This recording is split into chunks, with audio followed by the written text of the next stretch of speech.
Tinapay mula sa langit. A daily morning devotion with CRC family.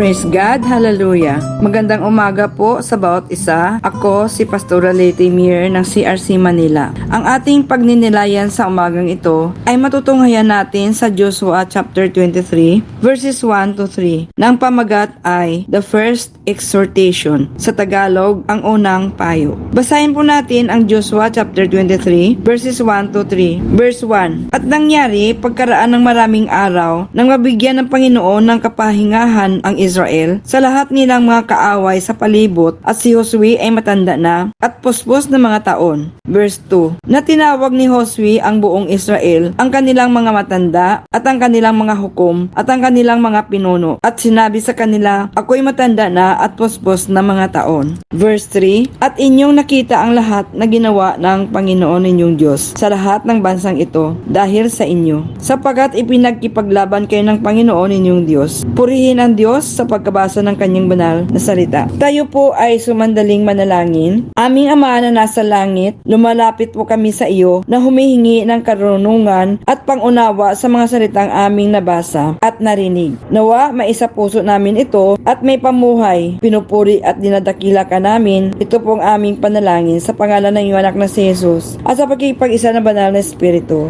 Amen. Sa ating introduction, si Josue ay matanda na at lubhang may edad ng tipunin niya ang mga pinuno ng Israel. Alam niyang nalalapit na ang katapusan ng kanyang buhay. Kaya ibinigay niya ang kanyang unang payo, isang mapagmahal na paalala tungkol sa katapatan ng Diyos at isang panawagan ng alaalahanin ang mga ginawa ng Panginoon. Bago siya nagbigay ng mga utos, itinuro muna ni Josue ang mga gawa ng Diyos. Una, panawagan sa tamang panahon. Mababasa sa verse 1. Nagsalita si Josue noong ang Israel ay namumuhay na may kapahingahan mula sa kanilang mga kaaway. Ipinapikita nito ang payo at paalala ay hindi lamang kailangan sa panahon ng pagsubok, kundi pati rin sa panahon ng kapayapaan. Kapag maayos ang buhay, kailangan pa rin nating paalalahanan ng ating mga sarili na manatiling tapat sa Diyos. Huwag nating kalimutan ang Diyos kapag maayos at tahimik ang ating buhay. Pangalawa, paalala ng katapatan ng Diyos. Mababasa po sa verse 2 and 3. Ipinaalala ni Josue sa mga pinuno na una, nakita nila ang lahat ng ginawa ng Panginoon. Pangalawa, ang Panginoon ang nakipaglaban para sa kanila, hindi kanilang sariling lakas. Ang mga tagumpay ng Israel ay hindi dahil sa kanilang kakayahan, kundi dahil sa kamay ng Diyos. Nais ni Josue na maalala nila na ang kanilang mga tagumpay ay bunga ng katapatan ng Diyos. Ang bawat tagumpay sa ating buhay ay nagmumula sa Panginoon. Praise God, Hallelujah. Pangatlo, panawagang alalahanin at magpatotoo. Mababasa sa verse 5. Binibigyan diin ni Josue ang mga salitang, nakita ninyo ng inyong sariling mga mata. Ang personal na karanasan nila sa Diyos ay dapat magpatibay ng kanilang pananampalataya at katapatan. Ang pag-alaala sa mga gawa ng Diyos ay makatutulong din upang ang susunod na henerasyon ay magtiwala sa Kanya. Ang mga ginawa ng Diyos sa ating buhay ay dapat nating alalahanin at ibahagi bilang patotoo ng Kanyang kabutihan. Sa ating pong pagtatapos, ang unang payo ay isang panawagan na una, alalahanin ang katapatan ng Diyos. Pangalawa, alalahanin kung sino ang lumalaban para sa atin. Pangatlo, alalahanin huwag tayong lumayo sa Kanya. Gaya ng paalala ni Josue sa Israel, naway manatili rin sa ating mga puso ang katotohanan ang Panginoon ang nakikipaglaban para sa atin. Noon, ngayon, at magpakailanman. Purihin ang Panginoon. Hallelujah. Amen. Tayo po ay manalangin. Amang banal na makapangyarihan sa lahat, nagpapasalamat po kami sa aming napag-aralan sa umagang ito tungkol sa mensahe ng Joshua chapter 23 verses 1 to 3. Nawa patuloy po namin itong